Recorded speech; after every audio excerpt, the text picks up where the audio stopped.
اب اس بلوچستان کے اندر جو سا ہے وہ بیانیے بنایا جاتا ہے، بیانیہ بنائے جاتے ہیں، مٹھی بھر دہشت گردوں کو جو سرپرست کرتے ہیں وہ بیانیہ بناتے ہیں احساس محرومی کا، وہ بیانیہ بناتے ہیں ریاستی جبر کا، وہ بیانیہ بناتے ہیں کہ حقیقی نمائندگی نہیں ہے ہماری،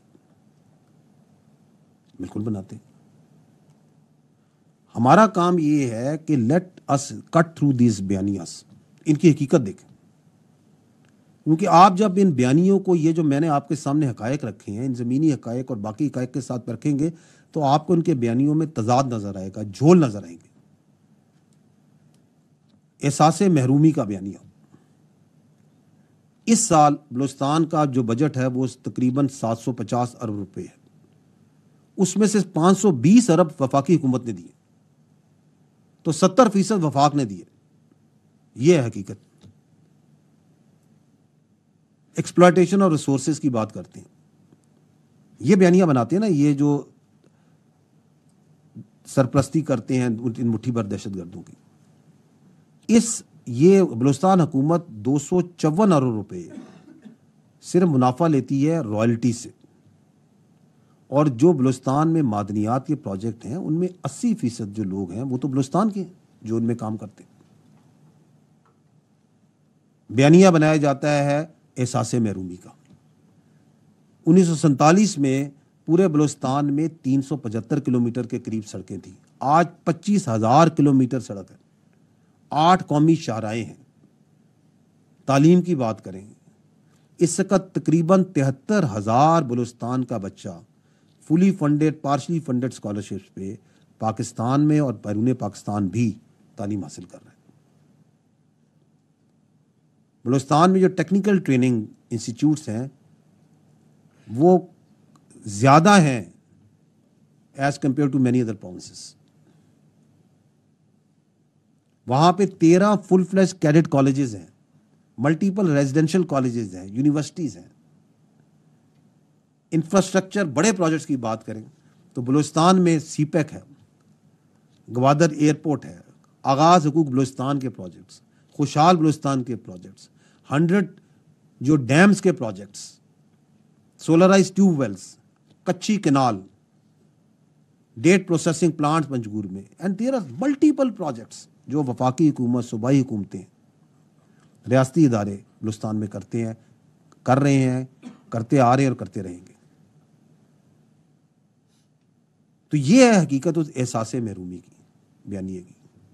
پاکستان، ہم مانتے ہیں کہ پاکستان ایک ترقی پذیر ملک ہے، پاکستان کے اپنے لارجر اکنامک ایشوز ہیں، لیکن جو ہمارے وسائل ہیں اس میں بلوچستان کو خصوصی فوقیت حاصل ہے اور رہے گی۔ وہاں پہ ہم مانتے ہیں کہ وہاں پہ معاشی اور معاشرتی ترقی کا بہت سکوپ ہے، لیکن وہ ہو رہی ہے اور ہوتی رہے گی۔ ہم یہ بھی جانتے ہیں کہ بالکل جیسے میں نے پہلے عرض کیا کہ ایک بڑا رقبہ ہے، کم آبادی ہے، تو وسائل زیادہ چاہیے، لیکن یہ تو کسی کو حق نہیں ملتا کہ اس کو ایک نیگیٹولی ایکسپلائٹ کرے، لوگوں کی ذہن سازی اس پہ کرے۔ اب آپ دیکھیں یہ جو بیانیہ بنتا ہے کہ جی ہماری حقیقی نمائندگی نہیں ہے، تو میں یہ آپ سے سوال کرتا ہوں کہ آپ یہ بتائیں کہ بلوچستان میں کون سا سیاسی نظام ہے؟ وہی سیاسی نظام ہے جو باقی صوبوں میں ہے، جو پاکستان میں، کوئی ڈفرنٹ ہے وہاں پہ نمائندگی دینے کا نظام؟ It is the same. تمام جو سیاسی پارٹیاں ہیں، چاہے وہ قومی لیول کی ہوں یا نچلے صوبے کے لیول پہ بھی ہوں، وہ بلوچستان کی سیاست میں بھرپور حصہ لیتی ہیں۔ مختلف اودار میں ان تمام سیاسی پارٹیاں کسی نہ کسی وقت میں بلوچستان کی حکومت کا اور نیشنل لیول کی گورنمنٹ کی، فیڈرل کی گورنمنٹ لیول کی گورنمنٹ کا پارٹ رہی ہیں۔ ان 17 کے قریب جو بلوچستان کے چیف منسٹر ہیں، آپ شاید جانتے ہوں گے، وہ 17 کے 17 جو سے ہیں وہ بلوچ ہیں، اور احساس یعنی کہ نمائندگی نہ ہونے کا، محرومی ہونے کا بیانیہ بنایا جاتا ہے۔ فیڈرل لیول پہ آئیں آپ تو بلوچستان سے ملک کے وزیر اعظم رہے ہیں, جو آپ کے چیف جسٹس آف پاکستان ہیں, عدلیہ میں, فوج میں, بیوروکریسی میں اعلیٰ عہدوں پر ایک بڑی اچھی تعداد بلوچستان کے لوگوں کی ہے, اور ہمیشہ سے رہی ہے اور آگے بھی رہے گی. آپ پولیٹیکل پوزیشن میں چلے جائیں, ہمیشہ سے رہی ہے. تو پھر پرابلم کیا ہے؟ پرابلم یہ ہے کہ یہ جو بیانیے بنائے جاتے ہیں اس کے پیچھے ایک بیرونی حکمت عملی ہے, ایک سوچ ہے. اس کو فنڈنگ بھی آتی ہے, اس کو انٹلیکچوئل سپورٹ بھی وہاں سے ملتی ہے, اور باقی سپورٹ بھی دی جاتی ہے کہ آپ یہ بیانیہ بنائیں احساس محرومی کا, آپ یہ بیانیہ بنائیں نمائندگی نہ ہونے کا, اور پھر وہ انکلوژن کام کرتے ہیں یہ جو دہشت گرد ہیں ان کے ساتھ. آپ کبھی ٹارگیٹنگ دیکھیں, دہشت گرد ٹارگیٹ کس کو کرتے ہیں؟ They target everything which helps the development of Balochistan. وہ جو مزدور روڈ پہ کام کر رہا ہے اس کو بھی ٹارگیٹ کریں گے, انجینئرز کو. وہ ابھی آپ کے سامنے 25-26 اگست کی رات کو جو ہوا, جو آپ نے ذکر کیا, میں آپ سے پوچھتا ہوں کہ جو کولپور پہ ریلوے کا برج تھا اسے بارود سے انہوں نے کیوں اڑایا؟ کیا وہ کوئی فوجی ٹارگیٹ تھا؟ وہ اس لیے اڑایا تاکہ بلوچستان کی جو اکنامک ہارڈ شپ ہو لوگوں کو, وہاں کے لوگوں کو سوشل ہارڈ شپ ہو, لوگوں کو تکلیف ہو. بلوچستان کے لوگوں کو تکلیف ہوگی نا, اس کی اکانومی متاثر ہوگی, تاکہ یہ جو مصنوعی بیانیہ بنایا جاتا ہے احساس محرومی کا, اس کو مزید دوام ملے.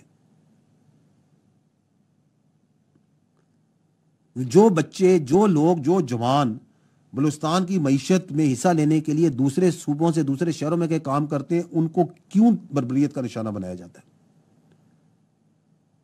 تاکہ بلوچستان کے اندر اکنامک ایکٹیویٹی متاثر ہو, احساس محرومی کا بیانیہ مزید چلایا جائے. یہ ہے جو میں نے پہلے بات کی, ایک گھنونا کھیل جو کہ بیرونی حکمت عملی اس سوچ اور فنڈنگ اور سپورٹ کے بغیر نہیں ہو رہا, اس کے ساتھ ہو رہا ہے. اور جب یہ آتے ہیں, جو آپ بات کر رہے ہیں انٹیلیجنس بیسڈ آپریشنز, اور جو ہم کر رہے ہیں, جب یہ ان کا فوج سے ٹکراؤ ہوتا ہے, تو ابھی آپ کے سامنے ہے, یہ گوادر میں انہوں نے حملہ کرنے کی کوشش کی تھی, یہ نیول بیس جو ہے آپ کی تربت میں, اس پہ گئے تھے, تو کس طرح ان کی لاشیں گری تھی, کس طرح جہنم حاصل ہوتے ہیں, اور کیسے ہم جا کے اس بہت بڑے وسیع ایریے میں ان کی کمین گاؤں پہ جا کے ان کو ہنٹ کرتے ہیں. تو پھر یہ جاتے ہیں دوڑ کے یہ سافٹ ٹارگٹس کہ معصوم شہریوں کو بسوں سے اتار کے اپنی بربریت کا نشانہ بناؤ. یہ کون سا اسلام ہے؟ یہ کون سی انسانیت ہے؟ یہ کون سی بلوچ اقدار ہے؟ یہ کون سی وہ اعلیٰ اسٹریٹجی ہے جس کی کوئی دنیا میں تعریف کرے کہ ہاں یار یہ بڑا اچھا کام کر رہے ہیں آپ؟ یہ ان کی مایوسی ہے, یہ ان کی اور ان کے پیچھے جو سرپرست ہیں ان کی جو ظالمانہ سوچ اور ذہنیت ہے, اس کی عکاسی ہے. ہم کہتے ہیں اگر اتنی ہمت ہے تو آؤ ہم سے مقابلہ کرو, کیوں ان معصوم اور نہتے شہریوں پہ جاتے ہو؟ Come and fight with us, ہم تو ان کو ہنٹ کر رہے ہیں. تو آخر میں آپ کو یہ کہوں گا کہ ہمیں اس بات کا پورا یقین ہے کہ ان کا بیانیہ جھوٹ پر اور حقائق پہ مبنی نہیں. ان کی یہ جو ظلم ہے, اس ظلم کا ان کو حساب دینا پڑے گا. ظلم کا ہمیشہ حساب دینا پڑتا ہے. ہمیں یہ بھی یقین ہے کہ بلوچستان